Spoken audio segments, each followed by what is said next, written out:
गणपती बाप्पा मोरया, मंगलमूर्ती मोरया. नमस्कार मित्रांनो, मी राजेश चव्हाण आणि आपण पाहतात between the lines. This is part 2 of our Ganpati special series. मागच्या एपिसोडमध्ये आपण काही प्रश्न ठेवलेले होते की आपण कलियुगातच आपल्याला दिसतं आपण गणपतीची पूजा करतो, गणपतीचं नाम घेतल्याशिवाय आपण शुभ कार्य सुरुवात करत नाही. कुठल्याही पूजेच्या आधी गणपतीच्या पूजनाला मान असतो, परंतु पुराणांमध्ये आपल्याला ती दिसत नाही गणेशाची पूजा. राईट. क्वेश्चन नंबर 2, आपल्या देवाच्या हायरार्कीमध्ये गणपती कुठे फिट आहे. आणि नंबर 3 नंबरचा प्रश्न की गणपतीच्या जन्माची कथा आपल्याला आढळते, बाकीच्यांच्या जन्माची कथा आपल्याला सापडत नाही.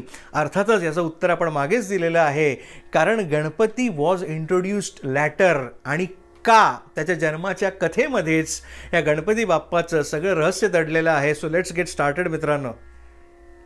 गणपती बाप्पाचे आई वडील, biological mother and father. Biological किंवा परमेश्वरासाठी जो परमात्मा तत्व आहे त्यासाठी बायोलॉजिकल काय आणि शरीरातीत काय, किंबहुना भगवंताची प्रत्येक रूपं जी आपल्याला माहिती आहेत, ज्याचं आपण पूजन करतो, ती त्यांची बायोलॉजिकल रूपं नाही आहेत, ते त्यांच्या मनोमय देहाचं आविष्करण आहे. इट्स बिट टेक्निकल, आपण त्याच्याकडे नंतर येणार आहोत, पण आपण आपल्या कथेकडे येऊया. तर गणपती बाप्पाची आई वडील, माता पिता कोण? शिव आणि पार्वती. म्हणजेच काय, आपल्याला माहिती आहे, आपण शिव तो आपल्याला तांडव करताना दिसतो. शिव म्हणजे काय, तो परमात्मा. आणि तो परमात्मा जेव्हा तांडव करतो म्हणजे काय, गती, ती लीला. आणि त्या तांडवामधून हे संपूर्ण विश्व उत्पन्न झालं. ह्याचं सिम्बॉलिझम आहे ते शिवाचं तांडव. याचाच अर्थ काय, ह्या विश्वाच्या 2 मूळ प्रकृती आहेत. त्याच्यात कुठल्या, पुरुष आणि प्रकृती, शिव आणि शक्ती. आणि त्याचंच हे मूळ रूप आहेत कोण, भगवान महादेव आणि त्या पार्वती. आणि त्यांचा पुत्र आहे Ganpati. Does it mean anything? Absolutely. What is that? मित्रांनो, आपण एक उदाहरण घेऊन त्याच्या हिशोबाने आपण बघणार आहोत.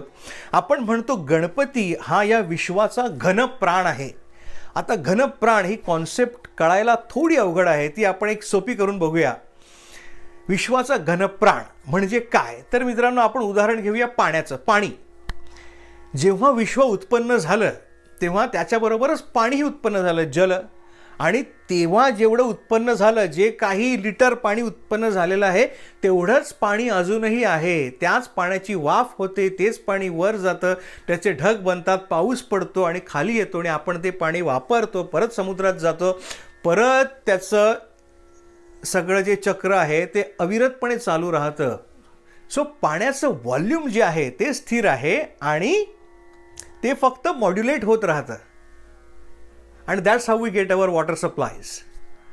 तर मग मित्रांनो मला सांगा, इफ वी गो बॅक, कुठे महापूर आहे, कुठे दुष्काळ आहे, अशी परिस्थिती नव्हती. आता आपण इंडियाचं जर उदाहरण घेतलं तर हा मॉन्सून हवामानाचा प्रदेश आहे आणि मोसमी हवामानाचा प्रदेश आहे आणि सगळं सुरळीत होतं.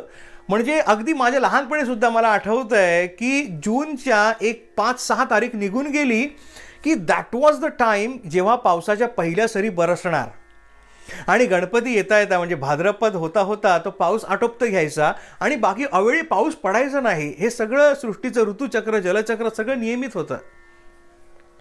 If you go few may be काही दशकं, काही डेकेड्स बॅक जर आपण गेलो तर ही पूर आला, इकडे दुष्काळ पडला, अशी परिस्थिती नव्हती. नॅचरली सगळं मॉड्युलेट होतं वेल. पण आता जर आपण पाहिलं तर आपल्याला खूप इम्बॅलन्स दिसेल. राईट. कुठे पूरच आलेला आहे तर कुठे दुष्काळच आहे. आता मला सांगा, पाणी तेच आहे, जे हजारो वर्षापूर्वी पाणी होतं तेच आहे. मग काय बदललं आहे?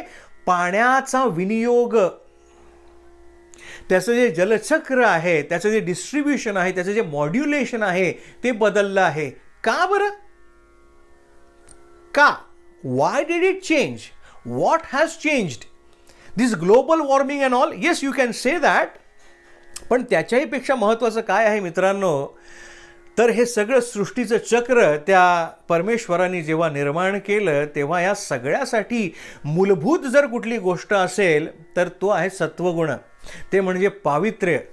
आणि आपण श्रीकृष्ण जन्माच्या कथेमध्येच बघितलेलं आहे, जसं जसं आपण त्या सत्वगुणापासून, जसं जसं आपण त्या पावित्र्यापासून, नीतीपासून आणि वैदिक धर्मापासून फारकत घेतो, त्या त्या प्रमाणात नवीन नवीन युगाचा जन्म होतो. आणि म्हणून आपण सत्ययुगापासून नंतर त्रेतायुग, मग द्वापारयुग आणि मग कलियुग असा प्रवास केलेला आहे. आणि ह्या कलियुगामध्ये त्या सत्वगुणाचं आणि त्या पावित्र्याचं प्रमाण अर्थातच सर्वात कमी आहे सगळ्या युगांमध्ये. आणि त्याच्यामुळे सगळीकडे आपल्याला इम्बॅलन्स दिसतो. ऋतुचक्रामध्ये वॉर्मिंग, ग्लोबल वॉर्मिंग, समुद्राची पातळी वर खाली, हवामान, टेम्परेचर, इट्स ऑल त्याचं मूलभूत काय आहे? सत्वगुण. मग मित्रांनो, जर विचार करा, हे नुसतं थोडंसं पाण्याचं 19-20 झालं तर एवढी मोठी आपल्याकडे नॅचरल कॅलॅमिटी होते. जर का हे प्रत्येक बाबतीत झालं तर? आता इथे बघा मित्रांनो, पाणी म्हणजे काय?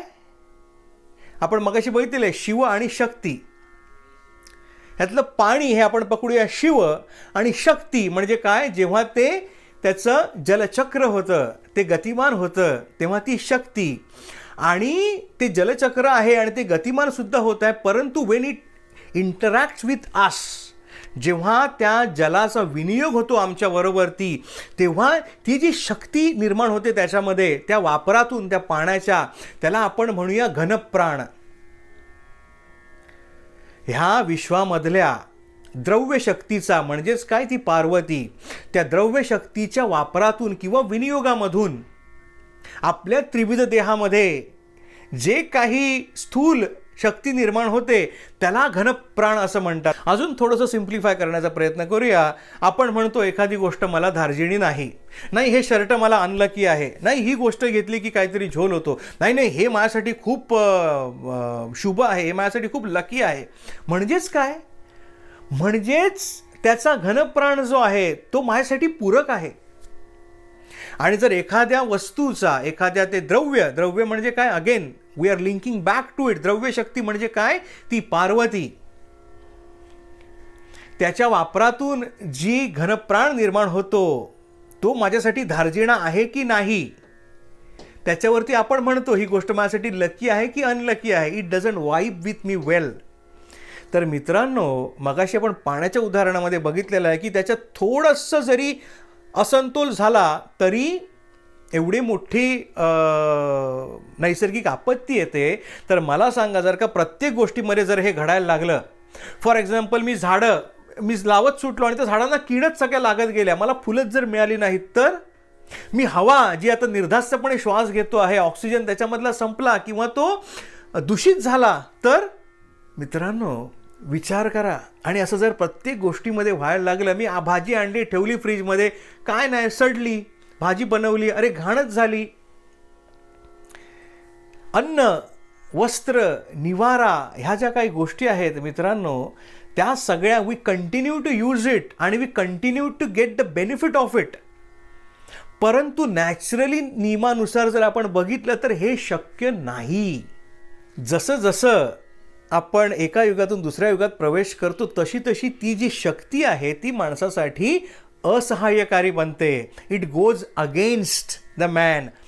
तर मित्रांनो, सृष्टीच्या नियमानुसार हा घनप्राण हा मानव जातीसाठी सध्या विषमच असायला हवा होता, परंतु ते तसं नाही आहे.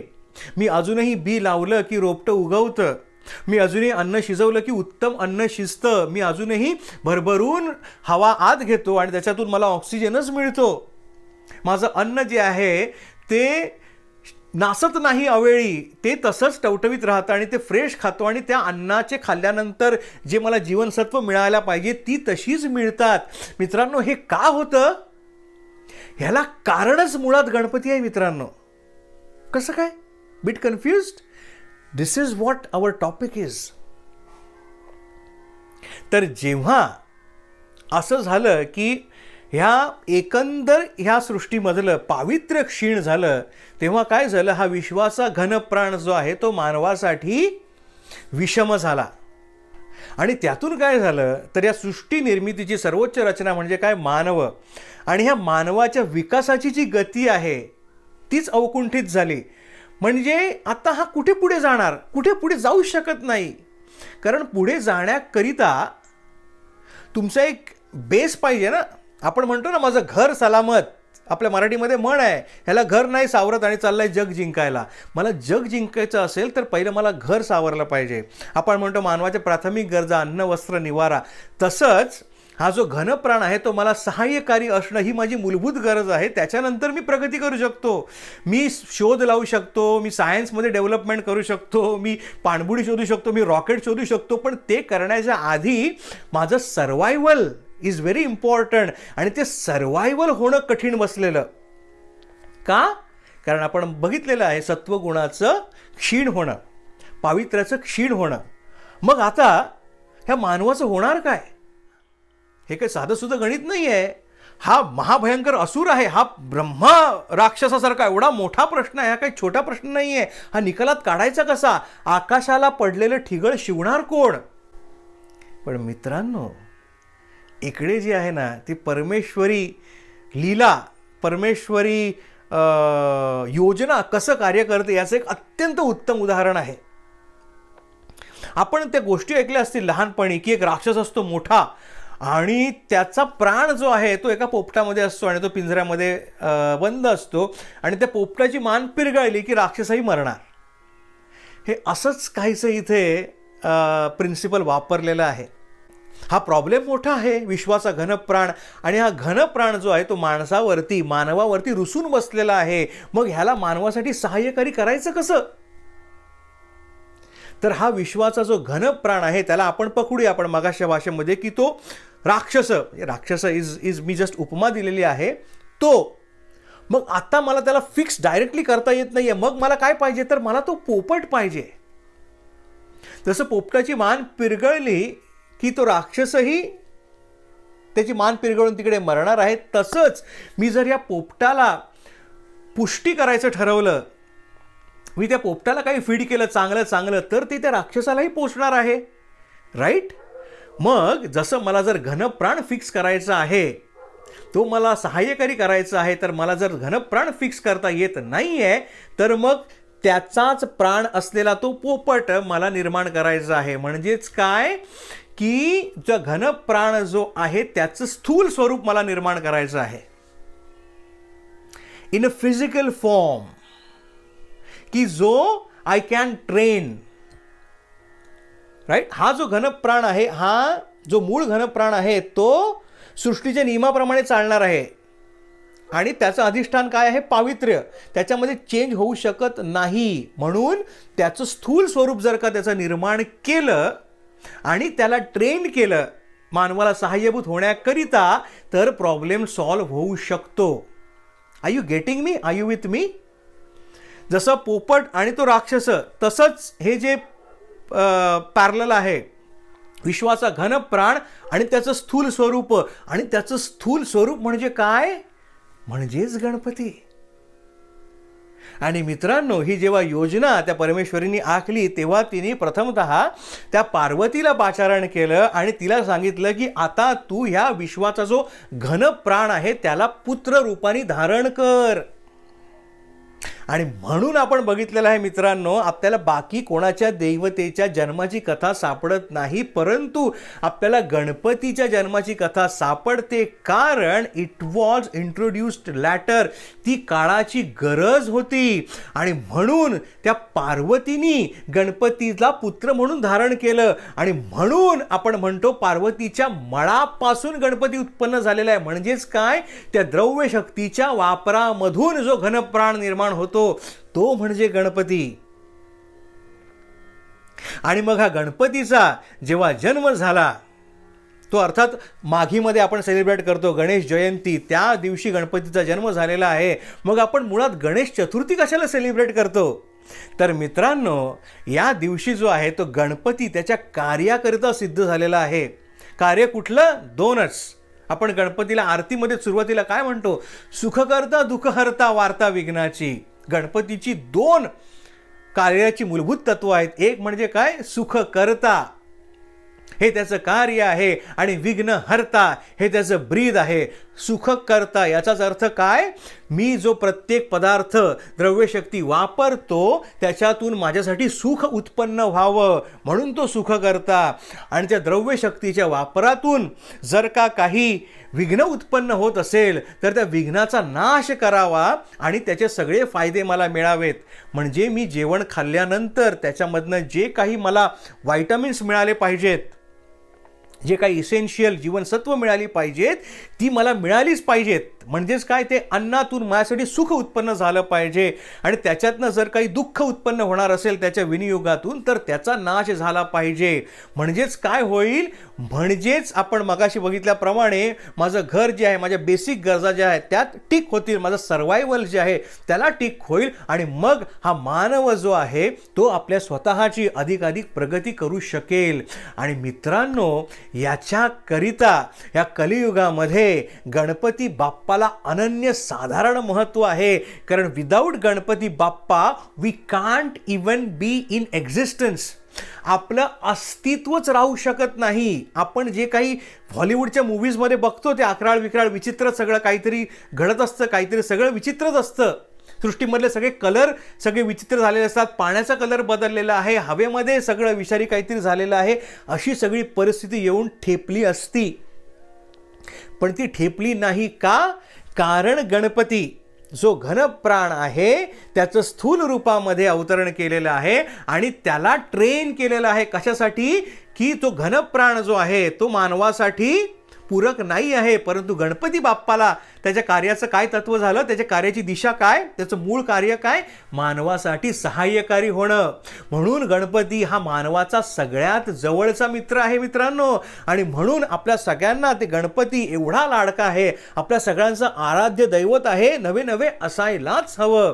कारण आपला मूळ एक्झिस्टन्स जो आहे तोच ह्या गणपती बाप्पामुळे आहे. किंबहुना आपल्यासाठीच, आपल्यावरच्या प्रेमापोटीच या गणपती बाप्पाने जन्म घेतलेला आहे मित्रांनो. बस आज इकडेच थांबतो, नाहीतर खूपच ओव्हरडोस होईल. पुढच्या एपिसोडमध्ये आपण गणेश चतुर्थी आणि त्याचा दुसरा दिवस अर्थात ऋषीपंचमी याच्यावरती आपण विवेचन करणार आहोत. आणि मग आपल्याला कळेल की या गणपती बाप्पा त्याच्या कार्यासाठी कसा सिद्ध झाला. विषय आवडला असेल मित्रांनो तर लाईक करा, शेअर करा आणि बिटवीन द लाईन्सला सबस्क्राईब करा. गणपती बाप्पा मोरया, मंगलमूर्ती मोरया.